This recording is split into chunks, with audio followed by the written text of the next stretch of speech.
오늘 우리에게 주시는 하나님의 말씀이 있습니다. 사사기 10장 1절부터 18절까지의 말씀입니다. 사사기 10장 1절부터 18절입니다. 사사기 10장 1절부터 18절입니다. 찾으신 줄 알고 합독하며 나가도록 하겠습니다. 시작. 아비멜렉의 뒤를 이어서 이사갈 사람 도도의 손자 부의 아들 돌라가 일어나서 이스라엘을 구원하니라. 그가 에브라임 산지 3일에 거주하면서 사사가 된 지 23년 만에 죽음에 3일에 장사되었더라. 그 후에 길르앗 사람 야일이 일어나서 22년 동안 이스라엘 사사가 되나니 그에게 아들 30명이 있어 어린 낙이 30을 탔고 성읍 30을 가졌는데 그 성읍들은 길앗 땅이 있고 오늘까지 하본 야일이라 부를 얻더라. 야일이 죽음에 가문에 장사되었더라. 이스라엘 자손이 다시 여호와의 목전에 악을 행하여 바알들과 아스다롯과 아람의 신들과 시돈의 신들과 모압의 신들과 암몬잔의 신들과 블레 사람들의 신들을 섬기고 여호와를 버리고 그들을 섬기지 아니하므로 여호와께서 이스라엘에게 진노하사 블레셋 사람들의 손과 암몬 자손의 손에 그들을 파심해 그의 그들이 요단강 저쪽 길르앗에 있는 아모리 족속의 땅에 있는 모든 이스라엘 자손을 쳤으며 18해 동안 억압하였더라. 암몬 자손이 또 요단을 건너서 유다와 베냐민과 에브라임 족속과 싸움으로 이스라엘 곤고가 심하였더라. 이스라엘 자손이 여호와께 부르짖어 이르되 우리가 우리 하나님을 버리고 바알들 섬김으로 주께 범죄하였나이다 하니 여호와께서 이스라엘 자손에게 이르되 내가 애굽 사람과 아모리 사람과 암몬 사람과 블레셋 사람들에게서 너희를 구원하지 아니하였느냐? 또 시온 사람과 아멜렉 사람과 마온 사람이 너희를 압제할 때에 너희가 내게 부르짖음으로 내가 너희를 그들 손에 구원할거늘 너희가 나를 버리고 다른 신을 섬기니 그러므로 내가 다시는 너희를 구원하지 아니하리라.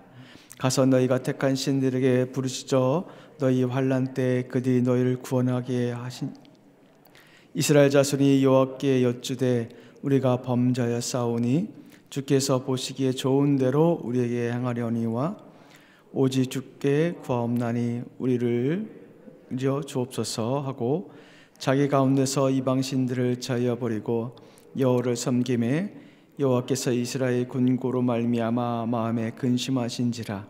그때에 암몬 사람이 모여서 길르앗에 진쳤으므로 이스라엘 자손도 모여서 미스바에 진쳤고 길르앗 백성들이 서로 이르되 누가 먼저 나가서 암몬 자손과 싸움을 시작하랴. 그가 길르앗 모든 주민의 머리가 되리라 하니라. 아멘. 우리 잠시 묵상하는 시간을 갖도록 하겠습니다. 하나님을 찾고자 나오신 모든 분들을 축복합니다. 오늘 본문 1절부터 5절에는 두 명의 사사가 나옵니다. 돌라와 야일이 나오는데요. 그런데 이 사사들에 대한 내용이 그렇게 길지 않습니다. 길지 않다는 것은 두 가지 의미가 있는 것 같아요. 첫 번째는 그 시대에 특별한 일이 없다는 것을 알려주기도 하고, 두 번째는 하나님께서 그 시대에 특별한 일이 없이 평안을 주셨다라는 것을 알려줍니다. 따라서 별 내용이 없다는 것은 오히려 은혜의 시간이 그 시대 가운데 있었다라는 것을 알 수가 있습니다. 성경에 보면 어떤 인물에 대해서 길게 나열하기도 하고 어떤 인물에 대해서 짧게 나열을 하기도 합니다. 어떤 인물에 대해서 길게 나열한다고 해서 그 사람이 중요한 인물이 아닐 수도 있습니다.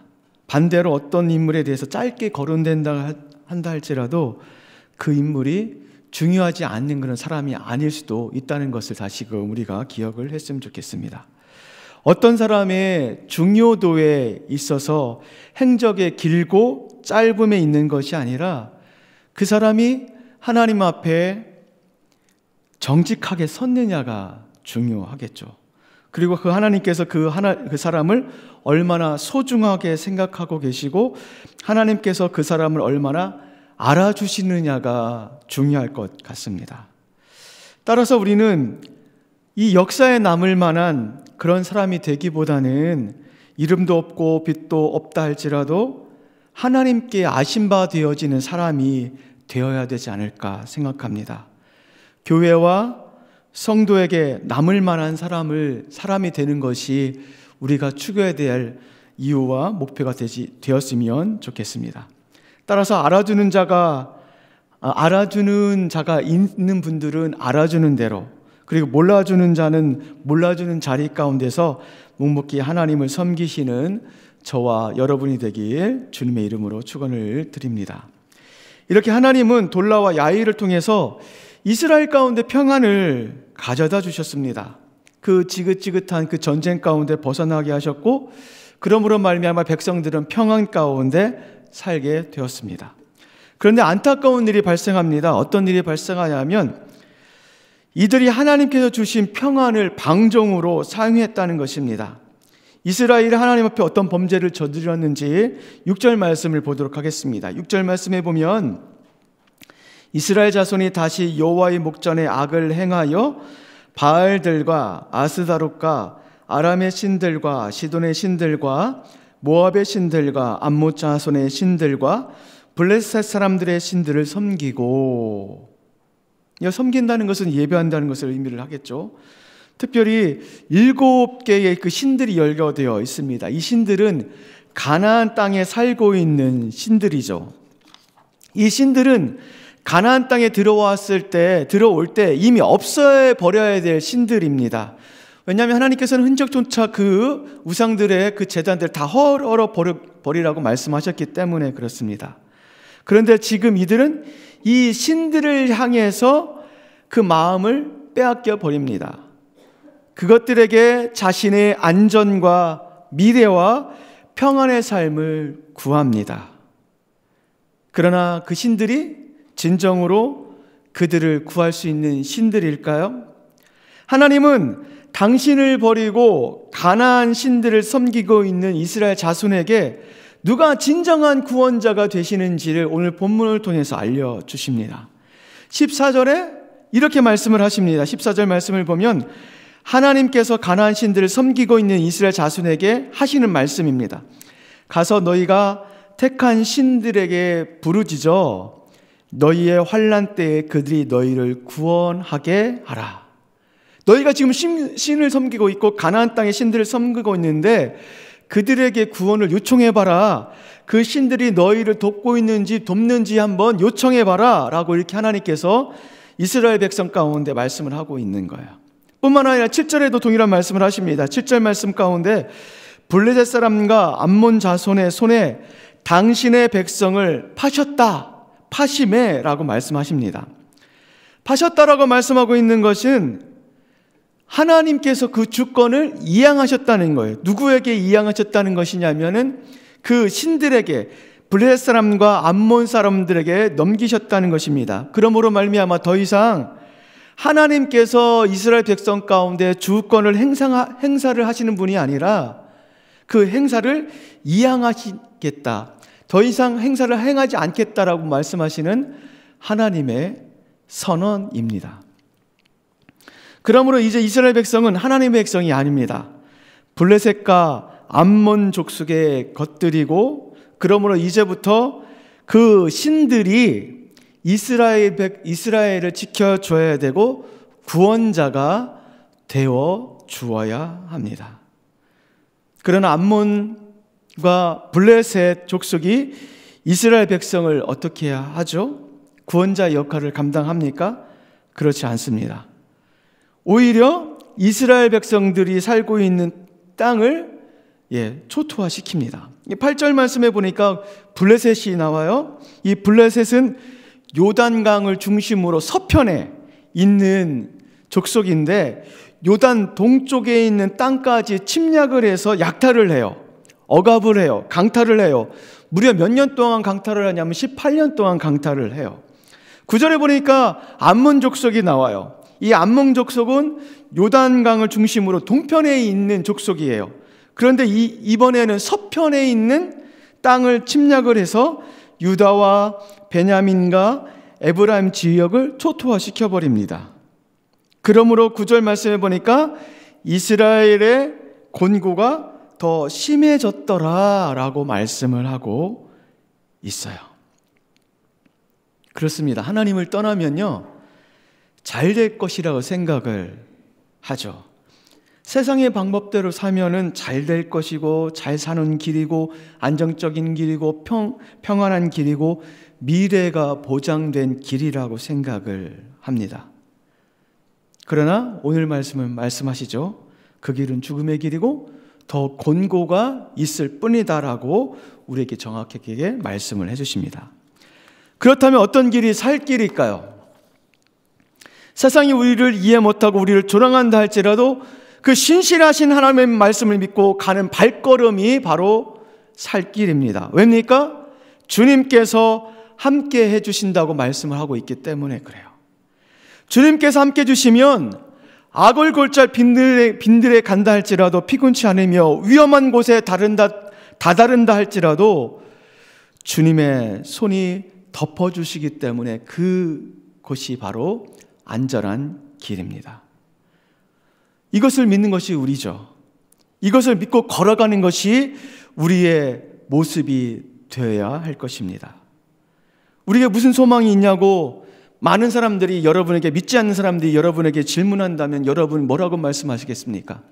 예수님 믿으면 잘 풀려, 잘 살아, 모든 것이 잘 돼, 이렇게 말씀하시겠습니까? 아니죠. 그분 안에 거할 때 우리에게 생명이 있고, 그분 안에 거할 때 우리 가운데 소망이 있고, 그분 가운데 거할 때 영생이 있다라고 말해야 되지 않을까요? 그러기에 우리는 오늘도 메마른 땅과 같은 세상을 걸어간다 할지라도 주님의 손이 함께 하심을 믿고 승리하며 걸어갈 수 있고, 그 속에서 주님의 손에 잡혀주심을 느끼며 걸어갈 수 있다는 사실을 기억하며 나가길 간절히 소망합니다. 이렇듯 하나님을 떠난 자들의 삶은 곤고합니다. 그러므로 10절부터 18절에 이스라엘 백성은 이제야 깨닫게 됩니다. 그리고 그 깨달음으로 말미암아 했던 행동이 무엇이냐면 바로 하나님을 다시금 찾는 거예요. 그리고 자신들의 죄를 고백하는 거예요. 그래요. 또 한 번 하나님께서 살 길을 열어주시는데 그 살 길이 무엇이냐면 하나님께 부르짖고 고백하며 회개하며 나가는 것입니다. 하나님은 긍휼이 풍성한 분이십니다. 그 긍휼이 풍성한 하나님께서 우리가 다시금 주님께 돌아오면 받아주시겠다고 약속을 하셨습니다. 왜 하나님께서 다시금 돌아오는 자 가운데 받아주겠다고 약속을 하셨습니까? 하나님은 인간이요, 하나님 앞에 범죄할 가능성이 충분히 있다는 사실을 알고 계셨기 때문에 그래요. 사람의 본성을 알고 계세요. 사람 속에 무엇이 들어있는지 알고 계세요. 사람의 현재와 미래와 과거를 알고 계세요. 따라서 우리가 어떻게 앞으로 행할지를 알고 계세요. 그중 하나가 바로 범죄할 가능성이 충분히 있다는 사실을 하나님께서 알고 계시는 거예요. 알고 있기 때문에 다시금 하나님의 백성이 다시금 범죄함 속에 거하는 것을 하나님께서 차마 눈뜨고 보지를 못하세요. 그렇기 때문에 그 길을 열어주시는데 어떤 길을 열어주시냐면 다시금 주님께 돌아올 수 있는 길, 다시금 주님을 찾을 수 있는 길을 열어주십니다. 그것이 바로 무엇이냐면 회개의 길입니다. 따라서 우리는 실수로 죽음의 길을 잠시 걸어간다 할지라도 우리는 우리의 의지와 상관없이 하나님께서 싫어하시는 길을 걸어간다 할지라도 다시금 받아주시는 그 하나님 앞에 돌아오고 회개함으로 돌아와야 됩니다. 그것이 살 길입니다. 살 길을 알려주셨어요. 그 살 길이 있다는 것을, 그 방법을 알려주셨어요. 그 길을 만들어주셨어요. 그렇다면 우리는 염치불구하고 주님을 찾으셔야 합니다. 하나님 앞에 염치 없다고 생각하는 분들이 종종 계십니다. 염치가 우리의 영생을 이끌어 갈 수 있습니까? 그렇지 않죠. 그렇다면 우리는 수많은 죄와 악을 알고 계시는 그 하나님 앞에, 그럼에도 불구하고 다시금 받아주시고 다시금 용서해 주시는 그 하나님 앞에 다시금 찾아오셔야 됩니다. 그분은 우리가 찾아올 때 안아주신다고 약속했기 때문에 그렇습니다. 어제 범죄를 했고 오늘 범죄했다라 할지라도 끊임없이 주님 앞에 나와야 합니다. 그것이 살 길입니다. 사단은 말합니다. 우리를 참소합니다. 네가 어제 범죄했고 오늘 범죄했는데 하나님 앞에 나와? 하나님 앞에 염치가 없어? 그것을 묻어두라고 사단은 이야기할지 모릅니다. 그러나 그럴수록 더더욱 주님 앞에 나오셔야 돼요. 그리고 더더욱 우리의 죄를 고백하셔야 돼요. 더더욱 주님 앞에 긍휼한 마음을 가지고 우리의 범죄함이 있다는 것을 주님 앞에 솔직하게 인정하시며 나오셔야 돼요. 그러면 그 하나님은 미쁘시고 의로우사 우리의 모든 죄를 용서해 주시고 깨끗게 하신다고 분명히 말씀을 하셨습니다. 우리 사랑하는 남자네 지체 여러분, 죄 가운데 머뭇거리지 마십시오. 하나님께서 죄 사함의 길을 열어주셨습니다. 그 길 가운데 주님을 찾으시고 우리의 마음에 있는 솔직한 것들을 주님 앞에 고백드리신다면 그분은 여러분을 안아주시고 그분의 품 가운데 여러분이 안길 줄 믿습니다. 그 은혜가 우리 모든 남산의 지체 가운데 있길 주님의 이름으로 축원을 드립니다.